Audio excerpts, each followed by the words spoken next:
Hey guys, in this video, I'll show you how to recover your suspended Upwork account. Alright, let's begin. First of all, open any type of preferred browser on your PC and search for upwork.com. After that, you will be redirected to the home page. Here, you just need to click on the question mark icon at the top right corner and then select Help Center from the drop-down menu. A new web page will load up where you can find various support options. Now, click on the feedback icon on the right side of your screen and then click on Start. You will need to rate the platform to your liking and it will ask you to share a review.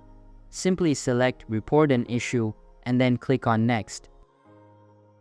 Here, you will need to describe the problem you're facing with your suspended account. Make sure to provide as much detail as possible about your situation.